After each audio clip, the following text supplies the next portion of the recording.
Captain, we have them. We've established Transporter Lock, the Star Trek Discovery podcast. Join Ken and Sabriel each week as they explore strange new episodes, seek out new plots and new characters, and boldly go where no podcast has gone before.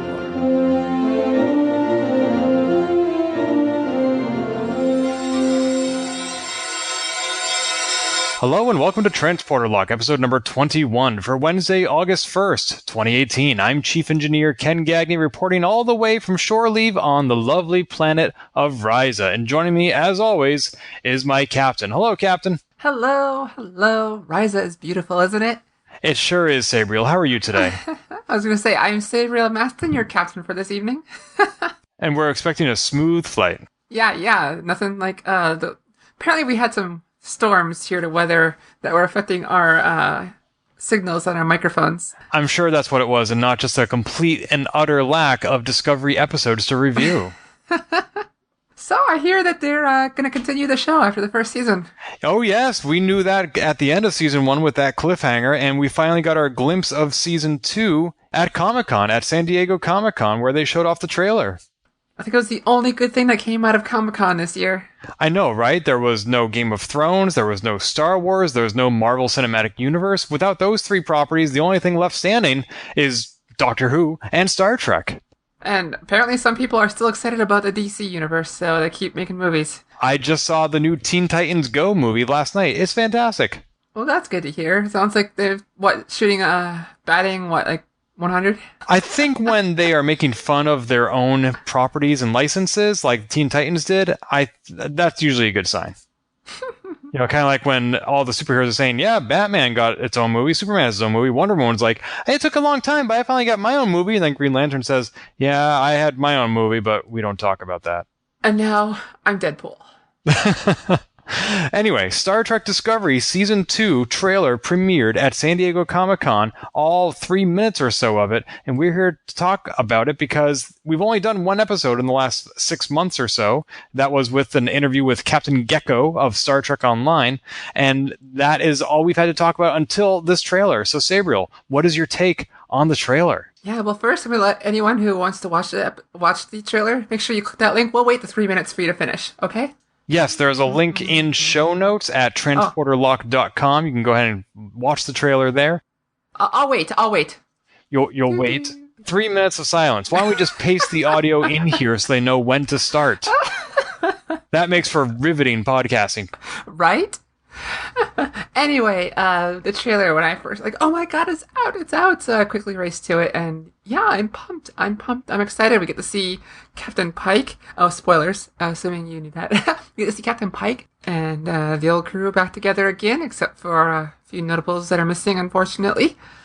And what did I see? The best comment I saw was Star Trek Discovery, The Search for Spock.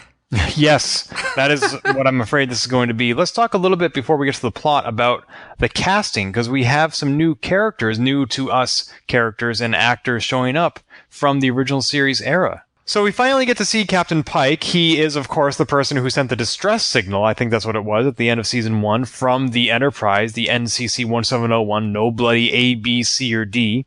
And he's played by an actor I have never heard of named Anson Mount. Looking at his IMDb listing, it looks like he most recently played Black Bolt on the Marvel TV show The Inhumans. Yeah, I think only 3 people ever saw that show. So.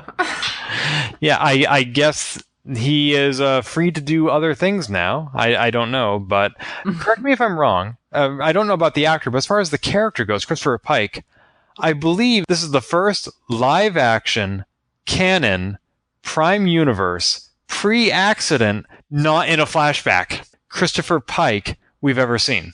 Well, I guess it depends if you call the original pilot, a flashback or not. That's not canon, except for the parts in which it was incorporated into the later two-parter. There you go. Then, yes, you are correct if you put a million qualifiers on it. Yes, I knew it. Of course, he's like the 4th actor to play Christopher Pike, most recent being Bruce Greenwood. Yeah, the most recent was in... He was in, yes, National Treasure, yes, and 13 Days, but the most recent being Bruce Greenwood. I know him from the one where they go to the center of the earth, the lava core? tubes. Yeah, the core. Oh my god, I was actually going to talk about that later in this episode. You're totally scooping me. We'll get back to that. All right, so Christopher Pike is in it, and he has his number one with him as well. Was that actually her in the trailer? We don't see her in the trailer, but there was a tweet coinciding with the trailer that reveals who is playing number one. Oh, I see. Yes. It's Rebecca Romaine?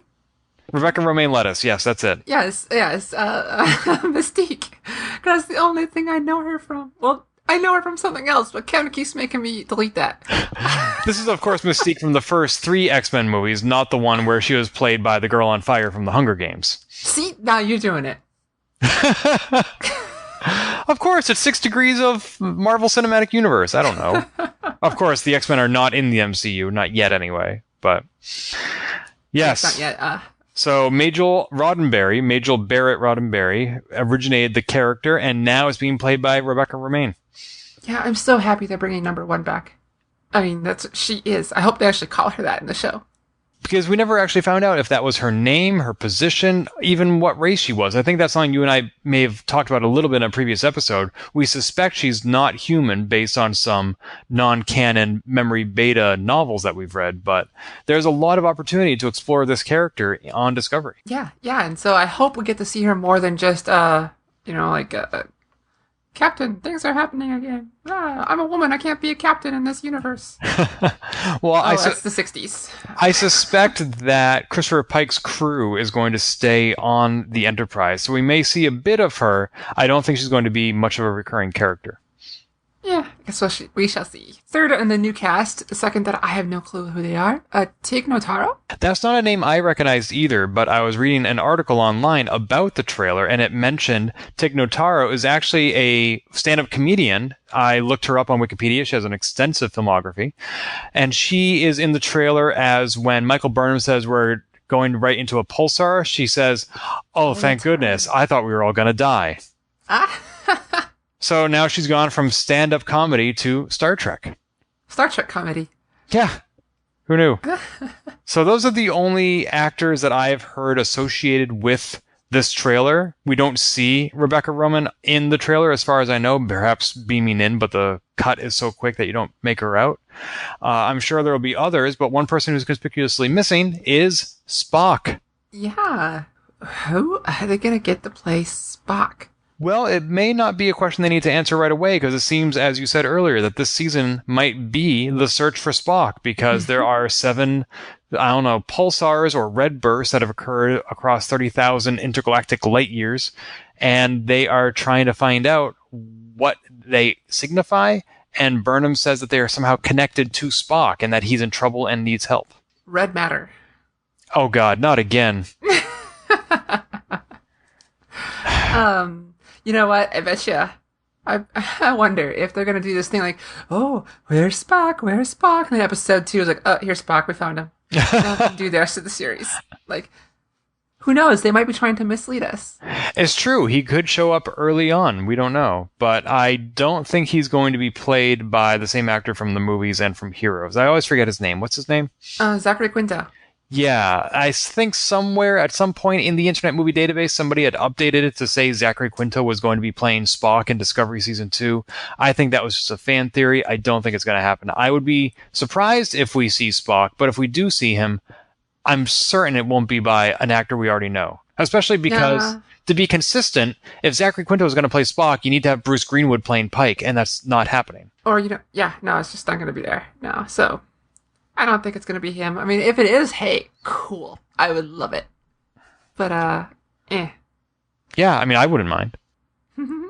But I do wonder why Pike is taking command of the Discovery. At the end of Season 1, it seemed like the Enterprise was emitting a distress signal. Discovery was nearest, so they stopped in to see what was going on.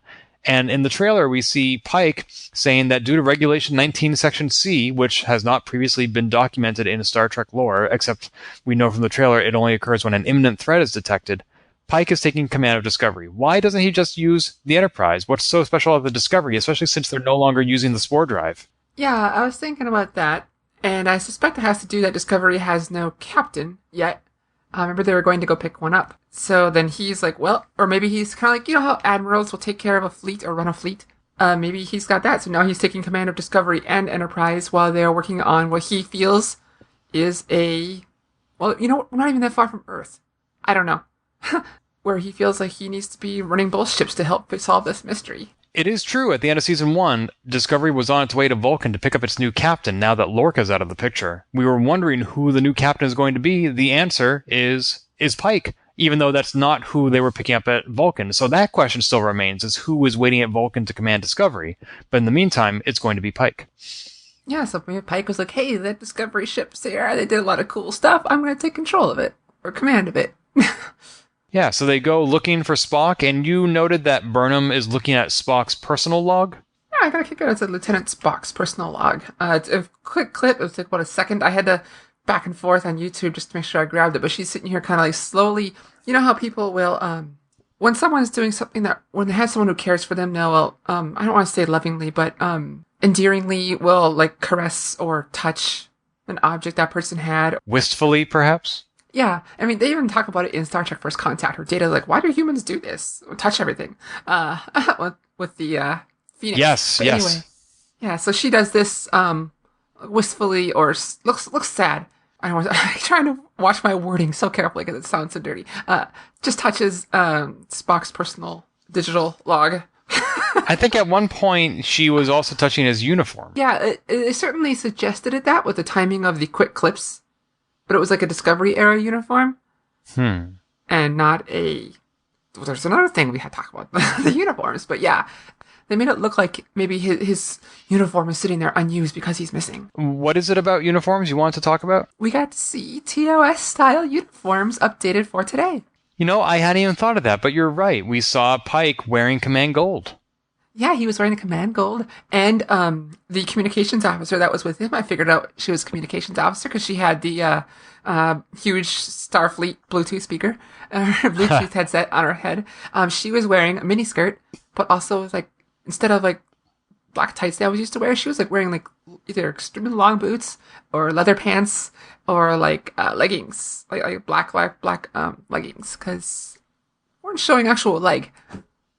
I was like, good on you. But they were definitely doing the traditional miniskirt. I wonder how they will explain in universe why two ships in the same fleet have different uniforms. I was reading people saying that this kind of thing will happen in our current day too, in various branches of the military, like ones that have more of a front-facing or chance to meet like other figures or public.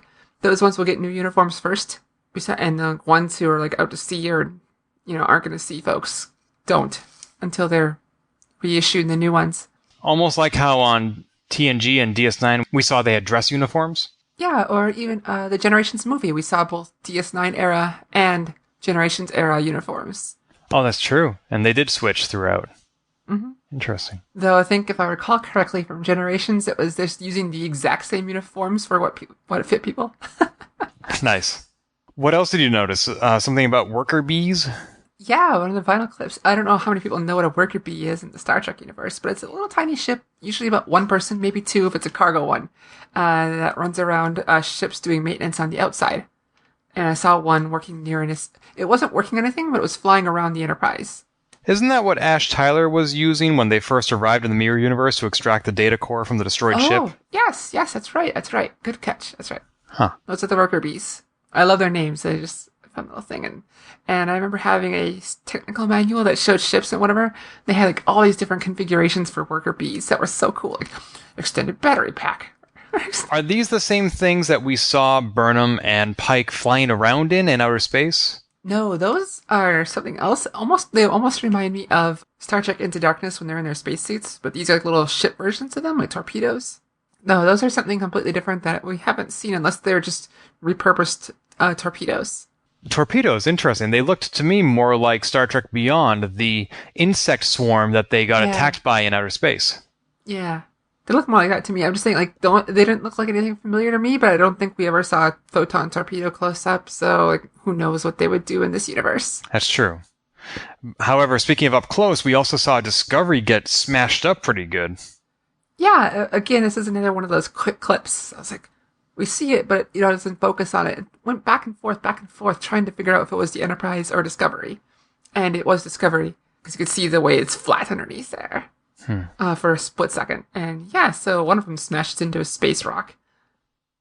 Did it leave a good gouge? Like, was the ship totaled? We didn't get to see that, but it was just about to hit the little bubble that's on top of Discovery. No. Thankfully, on Discovery, that's not where the bridge is, unlike most Starfleet ships. Oh, is that true for Discovery as well? I knew it was true for the Shenzhou. Oh. You know what? I could be confusing that. It's been, 6 years since Discovery aired? Interesting. Well, I'm sure that everybody is just fine. Oh, yeah. They kill off everybody immediately the first episode.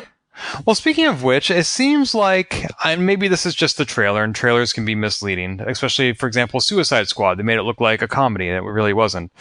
The trailer for the season 2 of Discovery makes it look like they're taking a slightly more lighthearted tone, and I certainly don't mean comedic, but I mean, for example, Christopher Pike said, while they're exploring outer space, let's, quote, have a little fun along the way. You could make the same trailer about the first season, yeah, this is fucking cool. Or, like all the little clips that were amusing in the first one. You could do the same thing. And so I don't know how much of a different tone we're going to get or not. Yeah, it's hard to say if they're just pulling out those pieces for the trailer or if we're going to be seeing that throughout the season. I don't know what sort of feedback they got on the first season. They might want to mix it up a bit.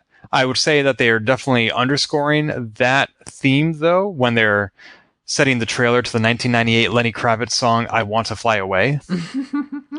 Continuing the new tradition of using classic music from classic music is from the 90s. Oh, good gosh. Instead of the Beastie Boys, we use Lenny Kravitz. It's true. Maybe it's a hint. I want to fly away. Maybe Spock was just trying to run away. Wasn't actually trying to do anything specific. Oh, you know what? Going back, I actually am on Ars Technica right now, and they are saying that we will see Spock this season. Oh, hey, cool. Huh. The search for Spock will complete. Yay. And then they could just be, Again. Yay, we found Spock. Also, something I failed to notice in the trailer, but when Tilly is saying that that's the power of math, people, apparently she is now an ensign, not a cadet. Oh, cool. I didn't look close enough. I didn't even think about it. But yeah, she's working towards her officership then. Is that something that happened at the end of season 1? Because a lot of people got awards. She didn't get promoted in that same ceremony, did she? Didn't she? Gosh, I feel bad that I need to watch this again. Yeah. Didn't she get promoted? I don't remember. I mean, she was captain for a while. Captain Killy, that's true. But she's definitely a cadet in her own universe now. Yay. Working her way up to Captain Killy. So what else do we have to say about the trailer? Anything else? It's never enough, and we have to wait another probably 6 months before we get to see it. Well, that's true. Season 2 is due to start in 2019. They have not given a more precise date yet. We're hoping it's January because it's not unprecedented for Star Trek to start in January. That's what happened with DS9 and Voyager. So maybe Season 2 of Discovery will start then. And we don't know how many episodes it'll be, but I'm guessing it'll run till May, which is a common end of a season, or at least it used to be once upon a time. Because I think they would have enough episodes to do that. Especially if they break it up into 2 halves like they did last time with a month leave in between. Yeah, the more the better, really. As long as they tell a good story that doesn't have a bunch of filler episodes, I'll be happy. Well, actually, that brings up a good point. Do you think that this will be a season-long arc like the first one, or will it be more bottle episodes like we saw in TNG? Oh gosh, I really don't know the answer to that, but I hope it's a long arc again, because I like that kind of series. It does seem to be the way that television is going nowadays, if you can call an online streaming show television. I do like individual episodes, and in season 1, a lot of people referred to the Groundhog Day episode as just a fun throwaway bottle episode, and I sort of resent that description because I think it's a important episode, not only because it has Harry Mudd, but because it's where we found out that Burnham had never been in love before. We find out about Paul Stamets and how he and his partner met and fell in love, which comes back later. This is all stuff you and I have talked about before, but I just want to remind people that even in an episode that seems fun or throwaway, they're still laying foundation. They're still developing characters. And I wouldn't mind seeing that happen in season 2. I wouldn't mind an episode that, okay, if you miss it, you'll still be able to understand what's happening throughout the season-long arc, but you might miss some character development that helps you understand who these people are and why they're doing what they're doing. Oh, absolutely. And to throw that one into a bucket of a bottle episode, oh, come on. No. But people just like to whine too. Well, when I hear people describe it that way, they're not whining. They're actually saying, oh, that was a fun episode, and I like that they could do something that had no bearing on the plot. And I'm like, okay, I agree that they mixed things up to a degree in that episode, but let's not discount how it did contribute to the plot. Yeah. Oh, people. They're just, how dare they watch Star Trek superficially? This is important, people. This is why we have a whole podcast about it. How dare they not have my opinion, my facts, and how dare they like or not like something as much as I liked it? And for the same reasons. Right. Gosh. Honestly, I mean, opinions are right and wrong, people. Right, especially mine, they're right. Yes, there you go. And that's why you're the they're captain. More right. All right, so there were some other Star Trek announcements. If we're done talking about the trailer, are we done? Yeah, speaking of Harry Mudd. He's coming back. Yeah, well, I assume it's going to be as Harry Mudd. But, he's not coming back in season 2, though, technically. No, to sate our thirst for Star Trek, we're getting some Star Trek shorts. Yeah, we're getting some, I don't know if they're actually called short treks or if that's just what we're calling them, but they're going to be monthly 20-minute episodes starting in September and going until the new season starts. That's like a month and a half, a month away.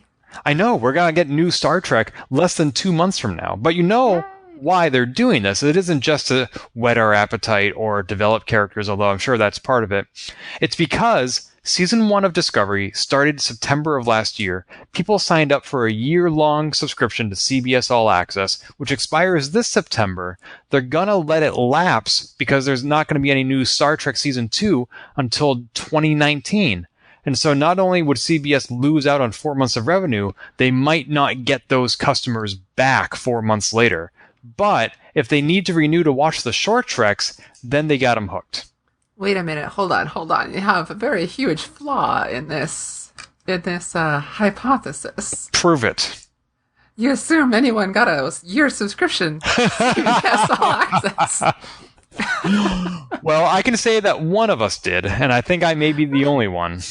Yes, we have one subscriber in the US who got a year long. So you know what that means? That means that the entire Star Trek fan base is getting 4 new episodes of Star Trek because of me. All because of you. How very unselfish of you to say so. Hey, sometimes you just gotta take one for the team. I mean, that's what Deanna Troi learned in the holodeck. You just gotta send somebody to their death and make them pay the $100. That's right. Speaking of Deanna Troi, Sirius is going to be on the Orville. Oh, really? She's going to do an episode of that. And Jonathan Frakes directs it every now and then. That is totally a show I should have started watching while waiting for Discovery Season 2, but I've still never seen any of it. Yeah, I think I've said on here before, the first 2-3 episodes, you're like, oh, really? Okay. But the show gets really good. My partner, she really enjoyed it, and she cannot stand any of, what's his butt's other work? But Seth MacFarlane, yeah. And she really liked the show. It has its problems, but it's really good overall, in my opinion. Well, I can think of another sci-fi show that started last year where the first 2 or 3 episodes aren't very good, but it gets much better. I can't think of one. No, and certainly not one we're doing a podcast about. Oh, yeah, I don't know. I disagree. But What? You think the first 2 episodes of Discovery Season 1 are great? I didn't say that. I just said they're not bad. Okay, that's true. They're not bad. That's true. But they are very different from the rest of the season. Very different tone. And I'm not sure that they were a good introduction for somebody looking to get into Star Trek. Hi, Susan. So we have some other new content coming for Star Trek. Speaking of the short treks, we're going to see Rainn Wilson as Harry Mudd. We're going to see something about Saru. We don't know what all the episodes are going to be about yet, but in the meantime, we're going to be able to play as Discovery in Star Trek Online, which we did an episode about, our most recent episode several months ago now. We talked all about the content for the Star Trek Online MMORPG, also known as Momorpika, or massively multiplayer online role-playing game. We talked with one of the producers, Captain Gecko, about how Discovery has been incorporated into that. But now they're coming out with an entire Discovery update pack focused just on Discovery. They did DS9 in June, and now they're doing Star Trek Discovery. Yeah, this is pretty cool. I think he was sitting here trying not to say exactly, because he mentioned they're getting the new ship models and everything like that. And I think he was, really wanted to say more than he could. But yeah, Tilly is going to have a part of it as one of the quest givers. Not only is Tilly going to have a part, but so is the actor who plays her. That's Ken. What? I mean, I suspect that other Discovery characters are going to be in this pack, but only Mary Weissman is actually playing her role. Oh, and like a lot of these ones that they'll try to get a few actors, but like sometimes they will only get like one for starts, and then other ones will join in the fray. Right. Later on for Star Trek Online. Right. So Mary Weissman is the one who's going to be there from the get-go. I hope they bring Captain Kelly in, because they could. I don't see why not. I mean, how can they do Star Trek Discovery without the Mirror Universe? Mm-hmm. Yes, and the mirror uniforms. Oh, we're going to get a mirror. Oh, crap. My computer just decided to go to sleep mode. Okay, here we go. We're good. No. That's not quite sleep. But anyway, they already had the Mirror Universe uniforms in there. It's like, why not give us Mirror Discovery uniforms? And Mirror Tilly. Yes. Yeah. And not dead. Right. We never actually got to see Captain Killy herself. No, because the Klingons killed her. Boo. But we can look for the Star Trek Online Age of Discovery later this year, 2018, in advance of Season 2 of Discovery coming out, and a trailer for that content is also in the show notes for this episode at transporterlock.com. There's one more thing I want to talk about, unless you have anything else Star Trek you want to bring up. Star Trek Las Vegas is happening soon, and I'm not going yet again. Oh, have you ever been? Nope, it's ridiculously expensive. I like Star Trek, but I'm not going to spend that much on it. If this podcast is indeed airing on August 1st, then today is the first day of the official Star Trek convention in Las Vegas. It's running August 1st to the 5th. I've been to some Star Trek conventions. I even went to one that had the entire TNG cast except for Patrick Stewart, and instead they had William Shatner, which was kind of cool here in Boston. But in Las Vegas, they have everybody, no matter how big or small a role they ever played. Like even from extra number 3, randomly pushing buttons, Lieutenant, like everyone. Right, and not just them. They also have all the big ones as well. It's ridiculous. I've been an Austin Powers kick lately. Yeah, I haven't watched it yet. But anyway. The Star Trek convention has 139 guests coming. Good gosh. I know, including Michael Burnham, William Shatner, George Takei, Kate Mulgrew, Nichelle Nichols, Doug Jones, Rainn Wilson, Mary Weissman, Anson Mount, who we just mentioned is playing Captain Pike. See, I was just about to say who. Sarah Mitish, who plays Daft Punk. No, not Daft Punk. The cyborg woman on the bridge of the Discovery. Yes. Uh-huh. Mary Shifo. Lots of very cool actors. So if you can go to that, well, you probably already are there. So have fun. All right. One other thing I want to mention is that I recently saw a 2007 sci-fi movie called Sunshine. Have you ever heard of it? I had not. And I wrote, like, what is this you put in the notes? I hadn't heard of it either, but the lieutenant commander who does the voiceovers for this here podcast introduced me to it. It is similar to The Core that you mentioned, except the opposite direction. In this fictional future, the sun has burnt out, and we send a spaceship to ignite a bomb and reignite the sun. And Michelle Yeoh did that. Yes, Michelle Yeoh is one of the 7 or 8 people on this, suicide mission going to the sun. Another one of the crewmen is played by Chris Evans, Captain America. Oh my gosh. Wow. This is an early movie for him. It just predates the Marvel Cinematic Universe. So it's not as early as Push, which was terrible. And you can almost see him as Captain America in this movie because he has a very similar cut. He is very heroic. He does the right thing. So it's just like Thor in Star Trek 2009. That's right. Captain Kirk's father is Thor. That's right. This almost looks like it could have been made in the era of Snowpiercer. It's almost like something he did between Captain Americas, but it's not. It predates it. It's a movie that defies genre, or at least it encompasses multiple genres. It has science fiction. It has action. It has a little bit of horror. Nothing supernatural like Event Horizon, although I was reminded of that movie at times. But I wanted to mention it not only because Michelle Yeoh is in it. She doesn't do anything action-wise. She's actually the ship's botanist. They had her and they didn't do any action scenes? Not with her, no. good gosh, she was like Crouching Tiger, Hidden Dragon like a few years before this. I know, right? What a waste of talent. Oh my gosh. Yeah. I mean, like, a movie like Memoirs of a Geisha I can understand, because there's no huge action scenes. But this? Yeah. Space? I know, there were action scenes, just not involving her. And she did James Bond! Which James Bond? Wasn't The World Is Not Enough? If you say so, I'm not sure. I think, yeah. She kicked butt there. And, oh my god, what a waste of talent. What a waste of talent. Was that one of the Pierce Brosnan movies? Yeah. Oh, okay, I saw it then. Okay, god, what a... Bad on you, directors of Sunshine. Casting people. That's not to say she didn't do a good job. No. But why waste this amazing talent? Well, maybe she was injured. She's like, I have a bad knee. Sorry. It's possible. It's possible. I'll give you the benefit of the doubt. But also in this movie, there is a scene where a character needs to move from one airlock to the other, and they are not connected. The ships are floating adjacent to each other. And they have the brilliant idea that if they aim themselves right and then blow their hatch, the pressure of the air being expelled will propel them toward the other airlock, and they'll be able to make it through dead space without an air suit. Oh my gosh. Sound familiar? Yeah, it does. I think maybe this is just a trope in space movies that I didn't notice until recently.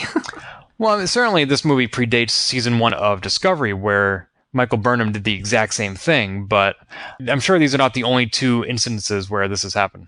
They kind of did it in Into Darkness, but they had spacesuits. Oh, speaking of Into Darkness, this movie, Sunshine, had a song that struck me as very familiar. It ebbed and flowed and swelled during the action scenes, and it sounded really familiar to me. Was it the guy who does the music from Star Trek? No, this was actually an original song by a band that you may have heard of called Underworld.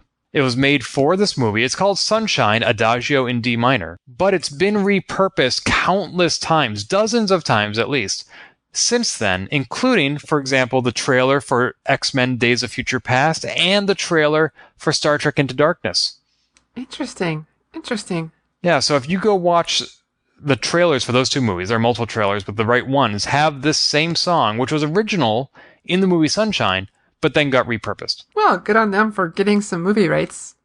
Like the money flowing in from 2 big series like that. Yeah, I mean, even if Sunshine itself didn't break any box office records, at least its music is being used in the context of things that are. Man, easy on them. They did the work once and then got royalties from it for years. But it was so interesting watching this movie. I'm like, I've heard this song in a movie somewhere, and it was the X-Men trailer I was thinking of. Good catch. That's a really good catch. I know, it's not the sort of thing that you normally would think of, and I would never have figured it out without looking it up, because this song itself has its own Wikipedia page. Wow. Yeah. So that's all I got. Have you been doing anything Trek-like in the last few months since our last episode? Well, Ryza has been wonderful.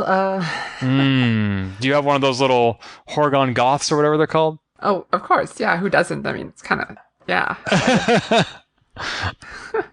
The Vulcans, Oh my god. Well, every 7 years. Yep. Sabriel. Let's see, for your Star Trek stuff. You know what? I finished I think I did Enterprise before. Yeah, nope, nothing new Star Trek. I think I'm going to restart a rewatch of Discovery soon. I'm sorry, did you say something about Enterprise? Yeah, I finished Enterprise, but I think I did that before our last episode. Had you seen it before? Oh, yeah. I was rewatching every single bit of Star Trek, and that was finally caught up to Enterprise. I'm sorry, that was a stupid question. You've seen every Star Trek. I should know that. Yeah, Enterprise is my favorite series. Really? Or one of my favorites. Huh. It is, even after this rewatch, except for a couple episodes, which are downright terrible. Now, see, I was watching a few episodes here and there of Enterprise, and I was really looking forward to season 4, but now we haven't gotten that far. We sort of stopped at the end of season 3, which is too bad, because season 4 is, I think, the best season of any Trek ever. Yeah, this rewatch of mine was the second. I hadn't seen season 4 since it aired. So, other than the Mirror Universe episodes, but, so yeah, rewatching this, like, God, these are so good. So mad at you, Les Moonves, and now you're even more of a jerk after what you just did. So, I knew you were a jerk back then, and I know you are one now. Now, see, when I first watched season 4, it was the first season I'd ever watched of Star Trek without my dad. He was still alive, but we just weren't on great terms. So I watched it years later when it came out on DVD. And I got to the end of the last episode, and for those who haven't seen it, I'm not going to spoil it, but I just... it really tied together this whole franchise, this whole tradition that we've built up over the last 52 years. And that just made me really sad. I guess in a good way, but just everything being wrapped up in a bow at the end of season 4. And especially since at that time, that was the first of several Star Treks that went off the air without us knowing what was coming next. TNG went off the air with DS9 already airing. DS9 went off the air with Voyager already airing. Voyager went off the air with us knowing that Enterprise was starting soon. When Enterprise ended, that really felt like the end to me. It felt like after 18 consecutive years of watching Star Trek, it was done. It was over. And that I think is one of the things that really made me sad at the end of that season. No, that was such a hard thing to swallow. We had so many fan appreciation things trying to get season 5 going. I think NASA even donated $1 million to try to get the seasons show to continue. And the Paramount's like, nope, or CBS, whichever. Nope, we're done with this. Maybe we'll bring a new show in a few years. We'll see. And like, gosh, it was heartbreaking time. And then we got teased in like 2007 for the movie coming out. Yeah, you know what? I'd forgotten about NASA, but you're right. And they made two arguments. One was that Star Trek isn't just good television. It's important television, especially in this post 9/11 world. We need to know that it is possible to have an optimistic future for humanity. And second of all, Star Trek has inspired generations of scientists, engineers, and researchers. And we need to have that inspiration for the sciences for the next generation. Yeah. Gosh. Oh. They should have just given it to a new showrunner instead of the same folks. Oh. Anyway, coulda, woulda, shoulda. This is Discovery. Whoever they had the showrunner for season 4, I thought they did a great job. I don't think they needed to give it to somebody else. Yeah, no, those... Oh, I meant Star Trek. If they were getting bored with it, they should have just let someone else have it. Yeah, season 4 Enterprise brought in some actual Star Trek authors. Like Garfield Stevens and... DC Fontana. Yeah, all them. Yep. Oh. Anyway. Well, it was a good run, and now we have Discovery, and I don't know if it's going to inspire the next generation of scientists like other Star Treks have, but it is nonetheless good television, and perhaps even important television, and I'm looking forward to Season 2 in 2019. Yes, come on, hurry up. I wish I had a countdown, and not just vague 365 days it could start. You know, I mentioned to somebody recently that I wish I could jump ahead to days in the future and not skip all the intervening days. I would then come back to the present, having just lived that one future day. Like, for example, I know that come January of 2019, I need to do some finances and consolidate 401ks, etc. I just want to go ahead and do that right now. I just want to get it done with. I want to jump ahead to 2019, consolidate my 401ks, and then come back and live out the next 4 months, knowing that it's already taken care of. I know that doesn't sound exciting, but it's just one less thing for me to think about. That is the most boring. What would you do if you go to the future I've ever heard? Well, I just want to live. I would do my taxes. I just want to live one day out of 2019 now, and I just want to get that off my plate so it's not this sword of Damocles hanging over me. Oh my gosh. And I would also like to go watch Discovery and then come back. Of course, that would mean it would be even longer until I get the third season, but... You know, at the time, you could say you're living your days of future past. Get out. Well then, now that we can't stand each other anymore, I think that's... Oh my gosh, Ken. What? I would go do my taxes? Excuse me, consolidating 401ks is very different from doing your taxes. Oh my god, I thought I was a boring person. There's nothing wrong with planning for the future, Sabriel. If you fail to plan, then you plan to fail. Oh my gosh. Oh, I would probably go see what I'm having for breakfast that day and call it good. See? That's not any more exciting. And it certainly isn't going to pay dividends. I was being facetious, though.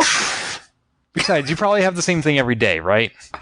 Coffee. No, because sometimes I have Cheerios, sometimes I have Rice Krispies, sometimes I have eggs. And what fruits do you put in your cereal? Bananas, blueberries, strawberries? Fruit does not go in cereal unless I'm at a guest house or a host's house. Unless I'm somewhere else.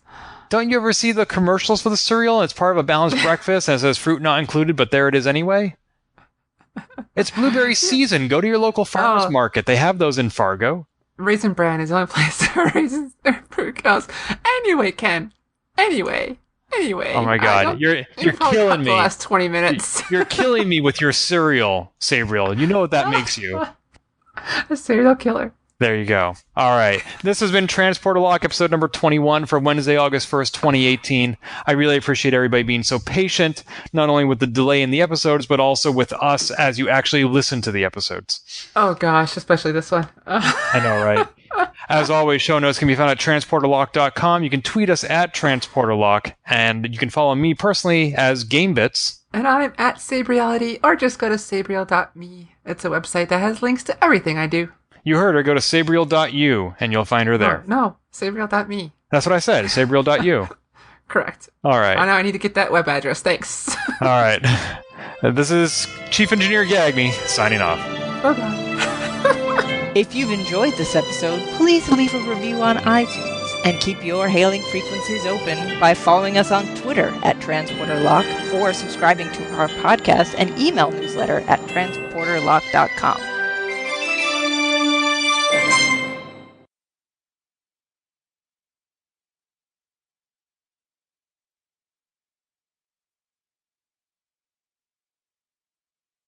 The only person I knew here ever heard of was Rebecca, Uncle Jesse, from Full House. What? Huh? Rebecca, how do you say her last name? She was on Full House? No, she was married to Uncle Jesse from Full House. Oh, I didn't know that. Yeah, she used to be Romaine Stamos, and now she's just... Oh, I get it. That's Stamos. Got it. Uh-huh. Okay. All right. Why don't we start that over? So the only person I recognized from this list was Mrs. See, this is how I know actors in Hollywood. It's going by their character names. Guy, what was Uncle Jesse in Full House? Rebecca Romaine. Hi, I don't know how. Romaine? I think I've heard Romaine. She's the only one I know. Mystique in X-Men. What? Can we... Gabriel. What? This is how I do actors in Hollywood. I just think it would be more respectful of the actor if we didn't think of her only in the context of what man she's married to. No, and that's not what I'm going for. I only know her by her... That's the only thing... Oh, no, I knew her from Mystique again. Right, you knew her from X-Men. Why don't we just call her Rebecca Roman? Okay. And just go with that. What? Take Notaro? And I don't know these other two. I'll mention the other two.